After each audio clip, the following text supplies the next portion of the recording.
Hey guys, मैं हूँ आपके साथ दीपिका और आप सुन रहे हैं मिस्टर इरिटेटिंग, जिसे लिखा है नीलेश शर्मा जी ने। तो कहानी को आगे बढ़ाते हैं। दोस्तों का अलगाव। तुम आजकल बदल से गए हो, उसने कहा। मैंने उसकी तरफ देखा। वो हर बार न जाने कैसे मेरा चेहरा पढ़ लेती थी। तो मैंने पूरे विश्वास से कहा, और तुम ये बताओ, अब एक बार में जल्दी फ़ोन क्यों नहीं उठाती हो? ऐसा क्या हो गया? और तुम्हें याद भी है, तुमने मुझे पिछली बार कब आई लव यू बोला था? उसने पनीर बर्गर का एक निवाला मुझे खिलाते हुए कहा।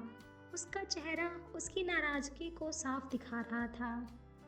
आई लव यू यार, मैंने बर्गर से भरे मुंह को मुश्किल से हिलाते हुए कहा। आई लव यू तुमसे ज़्यादा, उसने कहा।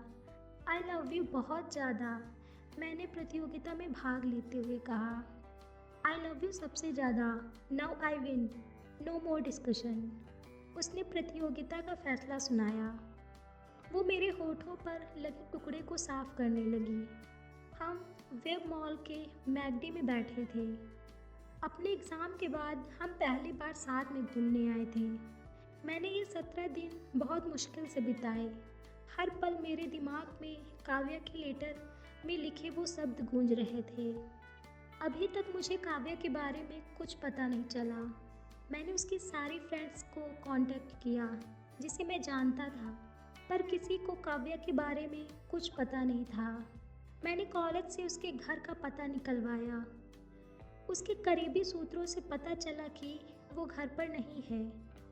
मैकफायर कम्युनिटी में भी उसने अपना आना बंद कर दिया। अब मैकफायर की सारी जिम्मेदारी शशांक के ऊपर थी। आशी फेसबुक पर हमारी ली गई अभी की सेल्फी को अपडेट करने में बिजी थी।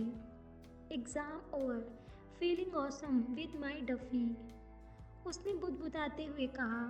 वो बहुत खुश थी। मैं उसके चेहरे पर वो मुस्कान देख सकता था। मेरी खुशियाँ मेरे साथ थी। मेरी आशी जिसके बिना मैं एक पल नहीं रह सकता था, वो मेरे सामने थी। सब कुछ अच्छा चल रहा था, पर काव्या के बिना सब कुछ अधूरा सा लग रहा था। मैं खुद को कोस रहा था कि मैं एक लड़की को नहीं ढूंढ पाया। क्या मैं इतना असहाय हूँ? मैं उसे मुश्किल की घड़ी में अकेला कैसे छोड़ सकता हूँ? इस बार मेरे रिजल्ट बहुत ख़राब जाने वाले थे। मुझे बस किसी चमत्कार की ज़रूरत थी। मेरी अभी पिछली एक बैग भी बची हुई थी। ओ मिस्टर ड्रीमर, आशी ने मेरी आंखों के सामने अपना हाथ फेरा। कहाँ खो गए? तुम्हारे पेपर तो अच्छे हुए ना? उसने अपने बैग से लिप बाम को निकाला और अपने होठों पर रगड़ा। उसके होठों ने अपना रंग बदल लिया। मुझे उसके नर्म होठों की ज़रूरत थी। यार पेपर तो ठीक हुए, बस सीएन और सीडी में डर लग रहा है। डोंट वरी, 30 नंबर तो मिल ही जाएंगे, उसने कहा। मुझे खुद से ज़्यादा उसकी बातों पर भरोसा था। वो अभी अपडेट की गई हमारी सेल्फी पर कमेंट चेक कर रही थी। आशी, मैंने कहा। उसने मुझे अनसुना कर दिया। आज मैं उसे बताना चाहता था कि मैं काव्या को कितना मिस कर रहा हूँ, पर शायद अपनी गर्लफ्रेंड के सामने किसी और लड़के का जिक्र करना गुनाह समझा जाता है, और आई मिस हर बोलना इस गुनाह में फांसी के बराबर होता। मैंने आशी को काव्या के बारे में ज़्यादा कुछ नहीं बताया था। शायद उसे काव्या के बारे में बताने के बाद मैं आशी के हजारों सवालों के लिए तैयार नहीं था। ब्लडी बिच, उसने किसी के कमेंट को पढ़ते हुए कहा। आशी, मैंने फिर उसका ध्यान अपनी तरफ खींचने की कोशिश की, पर वो अभी भी दुनिया से अलग कमेंट वॉर में बिजी थी। मुझे तुमसे बात करनी है यार, मैंने ज़बरदस्ती उसका फ़ोन छीनते हुए कहा। वो मेरे बदले स्वभाव से हैरान थी। मुझे कुछ भी अच्छा नहीं लग रहा, मैंने उसके कुछ पूछने से पहले ही कहा। अब उसका ध्यान बस मुझ पर आया। मैंने उसका फ़ोन उसे वापस किया।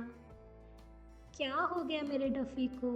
उसने अपना प्यार दिखाते हुए कहा और अपना चेयर मेरे नज़दीक किया। मैंने अपना कंधा उचकाया। मुझे कुछ समझ नहीं आ रहा था मैं उससे क्या कहूँ। उसने मेरा सर अपने सीने पर रख लिया। कोई बात नहीं, ऐसा होता है, तुम चिंता मत करो, अगली बार बैग क्लियर हो जाएगी, उसने मुझे सांत्वना देते हुए कहा। वो अभी मेरी खामोशी को नहीं समझ सकी, पर उसके सीने में लगने के बाद मुझे अब अच्छा महसूस होने लगा। या तुम्हें किसकी ज़रूरत है? उसने मेरे कान में धीरे से कहा। पर मिस्टर, मैं यहाँ तुम्हें पब्लिक प्लेस में किस बिल्कुल करने वाली नहीं, इसलिए तुम्हें मूवी टिकट लेनी पड़ेगी। उसने अपनी पलकें झपकाई। मुझे सच में उसके होठों की ज़रूरत थी, पर इसके लिए मुझे 2 घंटे बिना उससे बात किए गुजारने थे। मैंने अजहर मूवी की 2 टिकट ली। हमें लास्ट रो की मिडल सीट मिली। हमारे दाहिने तरफ एक अंकल जी बैठे थे, जिनकी उम्र कुछ 40 के करीब रही होगी। उनके पेट ने अपना आकार बढ़ा दिया था और सर के बाल उनसे नाराज चल रहे थे। आशी ने सफ़ेद सूट जिस पर जरदारी का काम किया था और चूड़ीदार सलवार पहन रखा था। वैसे तो वो मुझे हर कपड़ों में अच्छी लगती थी, पर इस सूट में वो बिल्कुल परी की तरह लगती थी, एक संस्कारी लड़की। मैंने सोच रखा था पहली बार माँ से उसे इसी कपड़े में मिलवाऊंगा। मूवी शुरू हो गई। आशी हीरो के एंट्री का इंतज़ार कर रही थी और मैं अपने किस का। थिएटर भरा हुआ था। मैंने चारों तरफ नजरें घुमाई। हमारे रो में कुछ फैमिली के लोग बैठे थे और बगल में अंकल जी, जिनकी वास्तविक नज़र स्क्रीन पर और काल्पनिक नज़र हमारी तरफ थी। मूवी शुरू हुए आधे घंटे बीत गए। आशी मूवी में पूरी तरह खो गई। मैं उसका ध्यान अपनी तरफ लाना चाहता था और उसे अपनी डील के बारे में बताना चाहता था, पर वो हमारा मूवी में लगा पैसा जाया नहीं होने देना चाहती थी। मैंने उससे उसका दुपट्टा छीन लिया और उससे अपने चेहरे को ढक लिया। अब उसे पता चल गया कि मेरा ध्यान मूवी में नहीं है। आशी, मैंने अपना सर उसके कंधे पर रखते हुए कहा। बगल में बैठे अंकल जी ने अपनी वास्तविक आंखें भी मेरी तरफ कर ली। मैं चुप हो गया। आशी हंसने लगी। उसने मेरे हाथ को अपने हाथों में जकड़ रखा था, जो उसकी पुरानी आदत थी। अगले कुछ मिनट ऐसे ही बीते। आशी, मैंने फिर उसके हाथ को हिलाया। उसने मेरी तरफ देखा। वो मेरे नज़दीक आई। उसने दुपट्टे को हल्का सा ऊपर किया और अपने नर्म होठों मेरे होठ पर रख दिया। दुपट्टे ने हमें अंकल जी की नज़रों से अच्छा कवर किया। उसे हर बार किस करना ऐसा लगता मानो हम पहली बार किस कर रहे हों। अब ठीक है, उसने अपनी लिपस्टिक को सही करते हुए कहा। उसके होठों की महक अब मेरे होठों पर आ गई। उसका दुपट्टा अभी मेरे चेहरे पर था। मैं उसके सूक्ष्म झरोखे से आशी का चेहरा देख सकता था, जैसे बादलों के पीछे चांद कभी कभी झिलमिलाते हुए दिखता है। चंद सेकंड के इस किस ने मुझे थोड़ी राहत दी, पर मुझे एक बड़ी राहत की ज़रूरत थी। इस खास और रोमांचक किस के बाद मुझे अंकल जी का चेहरा नहीं देखना था, पर अंकल जी की झूठी खांसी ने हमें बता दिया कि उन्हें मूवी से ज़्यादा मज़ा हमारे किस को देखने में आया। इंटरवल होने में अभी कुछ समय बाकी था, पर मैं अपना ये समय आशी को दुपट्टे के पीछे से देखकर बिता सकता था। हम दोनों अपने अपने काम में मशगूल हो गए। अचानक मेरे फ़ोन की घंटी बजी। मूवी थिएटर में फ़ोन की घंटी का बजना किसी डेंजर सिग्नल के बजने से कम नहीं होता। मैं हर बार अपना फ़ोन इस उम्मीद से उठाता कि शायद काव्या ने कॉल किया हो, पर हर बार मुझे निराशा ही हाथ लगती। ये अनिरुद्ध का फ़ोन था। मैंने स्क्रीन पर देखा, उन सबकी ये पुरानी आदत थी। जब मैं आशी के साथ होता तो वो फ़ोन करके पीछे से अश्लील आवाज़ें निकालते। Oh, touch me baby, come on do it. मैंने फ़ोन काट दिया। अगले कुछ सेकंड के बाद फ़ोन फिर से बजने लगा। अंकल जी ने मुझे गुस्से भरी नज़रों से देखा। मैंने फ़ोन एक बार फिर से शांत किया। थोड़ी देर के बाद फ़ोन फिर से बजा। आशी की नज़र मुझ पर आ गई। इस बार साजन का फ़ोन था। मुझे लग गया कि अब ज़रूर कुछ बात है, क्योंकि 3 बार फ़ोन आने का मतलब था ज़रूर कोई ख़ास बात है। मैंने बिना किसी की परवाह किए फ़ोन उठा लिया, पर मूवी के साउंड की वजह से दूसरी तरफ से आवाज़ पूरी तरह से सुनाई नहीं दे रही थी। साजन जल्दी जल्दी कुछ बोल रहा था, उसे बाहर जाना था। मुझे लगा वो बाइक के बारे में पूछना चाहता है। साजन, हम दोनों अभी वेब में मूवी देख रहे हैं, 4 बजे तक आ जाएंगे। वो अब भी कुछ बोल रहा था। मैंने फ़ोन काट दिया। किसका फ़ोन है? आशी ने अपनी पलकों से इशारा करते हुए पूछा। मैंने इशारे में उसका जवाब दिया। मैंने फिर से अपने माइक्रो सेकंड की इस ख्वाहिश में उसके दुपट्टे से अपने चेहरे को ढक लिया। आज मैं इमरान हाशमी का रिकॉर्ड तोड़ना चाहता था। मेरा फ़ोन फिर बजा। इस बार अंकल जी और आशी दोनों की नज़रें मुझे घूरने लगी। मैंने चुपचाप अपने फ़ोन को साइलेंट में डाल दिया। दोनों वापस मूवी में खो गए। मुझे पता था मैं हॉस्टल पहुंचकर अपने दोस्तों से गालियां सुनने वाला हूँ। एक तो साजन की शर्ट मेरे पास थी, ऊपर से बाइक भी मैं ही लेकर आया था। हम जल्दी ही कॉलेज ख़त्म होने के बाद अपने अपने घर जाने वाले थे।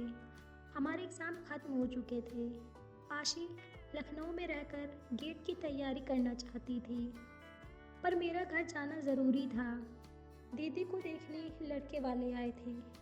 आशी नहीं चाहती थी कि मैं घर जाऊं, पर मैंने उसे किसी तरह मना लिया था। अगले कुछ मिनट के बाद थिएटर प्रकाशित हुआ। लोगों के चेहरे दिखने लगे। इंटरवल हो चुका था। मैंने अपने चेहरे से दुपट्टा हटाया और सबसे पहले आशिक को उसका दुपट्टा वापस किया। वो मूवी की तारीफ करने लगी। मैंने उसकी हाँ में हाँ मिलाना शुरू किया। उसे प्राची देसाई के साथ काफ़ी हमदर्दी थी, पर मुझे इमरान हाशमी का डायलॉग और उसका एटीट्यूड पसंद आया। ये फिल्म अजरुद्दीन के ऊपर आधारित थी। अचानक मुझे याद आया कि मैंने अपना फ़ोन साइलेंट में रखा है। मैंने अपना फ़ोन निकाला। साजन के बहुत से मिस कॉल पड़े थे और एक मैसेज, मराओ साले। मुझे कुछ अजीब लगा। वैसे तो ये गाली मेरे लिए बहुत नॉर्मल थी। इतनी बार कॉल करने का मतलब कुछ ज़रूर परेशानी का कारण था। मैंने तुरंत कॉल बैक किया। फ़ोन जल्दी ही उठ गया। खुशकी के, तुम वहाँ मज़े करते रहो लौंडिया से। यहाँ सैंडी का एक्सीडेंट हो गया है। टाइम मिले तो सहारा हॉस्पिटल आ जाना। साजन ने फ़ोन काट दिया। एक्सीडेंट नाम सुनते ही मेरे चेहरे पर हवाइयाँ दौड़ने लगी। मैं अपनी सीट से उठा। क्या हुआ? आशी ने पूछा। सैंडी का एक्सीडेंट हो गया है, कहते हुए मैं गेट की तरफ दौड़ा। आशी मेरे पीछे थी। लखनऊ हॉस्पिटल। सैंडी बेड पर पड़ा था। उसकी आंखें बंद थी। पैर पर प्लास्टर लगा हुआ था और सर पर खून के निशान दिख रहे थे। सूर्य नारायण उसके बेड के पास बैठा हुआ था। उसकी नज़रें ग्लूकोज से टपकती बूंदों पर थी। कैसा हुआ ये सब? मैंने हांफते हुए सूर्य नारायण से पूछा। उसने मेरी तरफ देखा पर कोई जवाब नहीं दिया। वो एक मूर्ति की तरह खड़ा ग्लूकोज की बोतल को देखने लगा। पीछे से आशी भी कमरे में आई। वो सीधा सैंडी के बेड के पास पहुंची। सब शांत थे, कोई कुछ नहीं बोल रहा था। थोड़ी देर के बाद नर्स अंदर आई। उसने सूर्य नारायण को दवा की पर्ची पकड़ाई और उसे बगल के स्टोर से लाने को कहा। सूर्य नारायण पर्ची लेकर आनन फानन में वहाँ से निकला। मैं सैंडी के पास पहुँचा। वो अभी भी गहरी नींद में था। पैसे बचे हैं कुछ? सूर्य नारायण वापस दरवाजे की तरफ आते हुए बोला। मैंने अपना वैलेट निकाला। मेरे पास 500 का एक नोट, जो एक विमुद्रीकरण की वजह से किसी काम का नहीं था, और कुछ छुट्टे पैसे बचे थे। 2000 चाहिए, सूर्य नारायण ने कहा। आशी ने तुरंत अपने पर्स से एक नोट मेरी ओर बढ़ाया। सूर्य नारायण पैसे लेकर वहाँ से चला गया। सब मेरी गलती है, आशी ने थोड़ी देर के बाद कहा। काश कि आज हम न गए होते और तुम अपने दोस्तों के साथ होते तो सिचुएशन कुछ और होती। ऐसी कोई बात नहीं है, मैंने उसका हाथ सहलाते हुए कहा। हम सैंडी के पास कुछ मिनट तक बैठे रहे। 10 मिनट के बाद सूर्य नारायण ग्लूकोज की बोतल और कुछ इंजेक्शन के साथ वापस लौटा। उसने दवाइयों को टेबल पर रखा और चुपचाप पीछे खड़ा हो गया। वो दोनों कहाँ हैं? मैंने पूछा। पैसों का बंदोबस्त करने गए हैं। अभी हमने सैंडी के घर वालों को कुछ नहीं बताया है। सब मेरी वजह से हुआ है, मैंने अपना सर अपने हाथों में लेते हुए कहा। पर ये हुआ कैसे?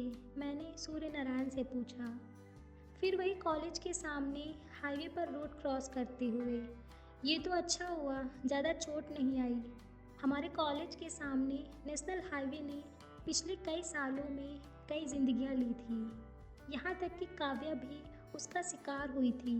और अब सैंडी।